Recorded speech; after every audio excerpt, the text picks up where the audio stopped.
Hi guys, Omega Quest DM here once again. Another pose that we can do. This is continuing on with the dealing with cheap minis, and Dr. Alchemy is the standard bearer.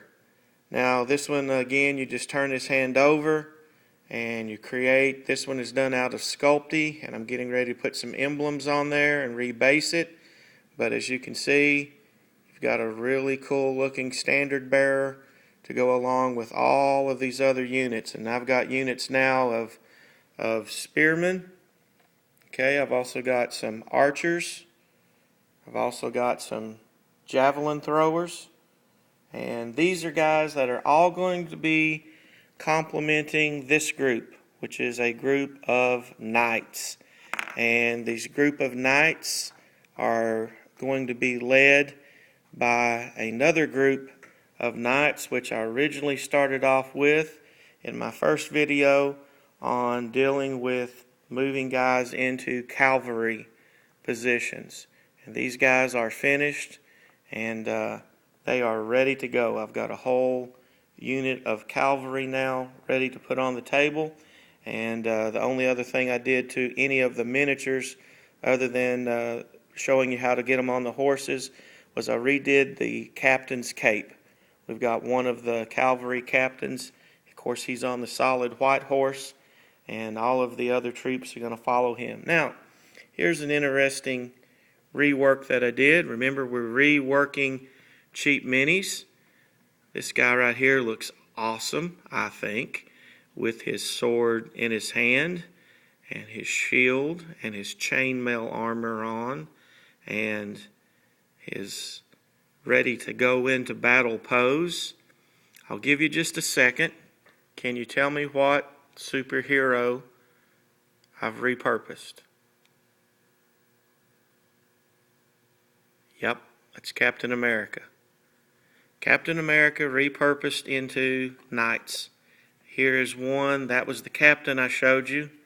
Here is one that is just one of the troop soldiers.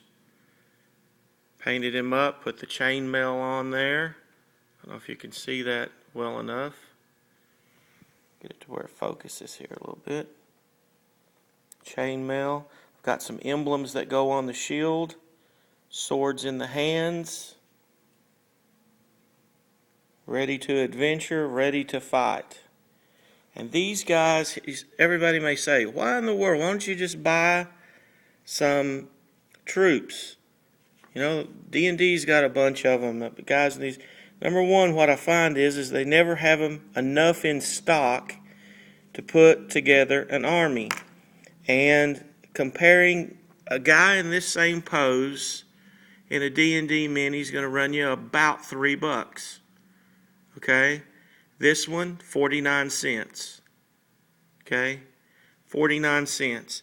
As I've already told you about these guys, reworking these guys, and you want to know where the swords came from to put on here? Took them off of these guys. Just stole the swords right off.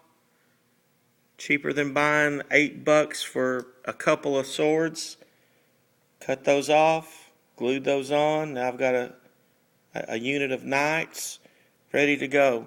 Let's look at a couple more that I have done here. This is a superhero, and he was originally just screaming in the air. I've done his chainmail flowing back over his cape, double swords, battered up armor. This guy looks, in my opinion, at least awesome. Here's another hero. I don't know what this guy's name was before I repurposed him, but took a couple of shoulder pads that I had from couple of Warhammer guys that I wasn't using anymore. Put those on. Put a shield, plain shield on this side, sword in that hand. Did up the armor.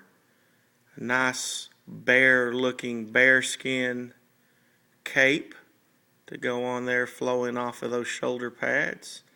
And this guy looks totally cool. Now, I will show you one thing that I do on my bases.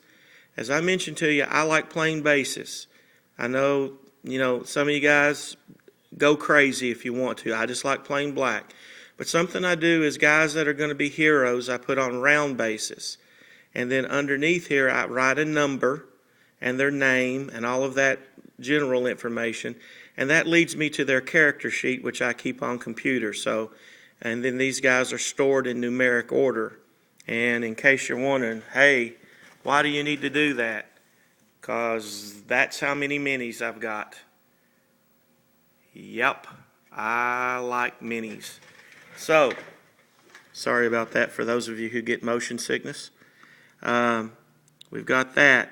Here's a Star Wars guy that I redid. I have a character in my world, which is an engineer. And this guy, I dremeled off the gun out of his hand. And we are currently fashioning a wrench to put in his hand, because this guy can use a thing like a wrench, sort of like a club.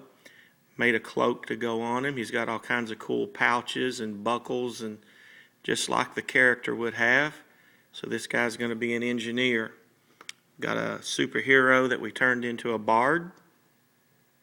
A little more decorative clothing here.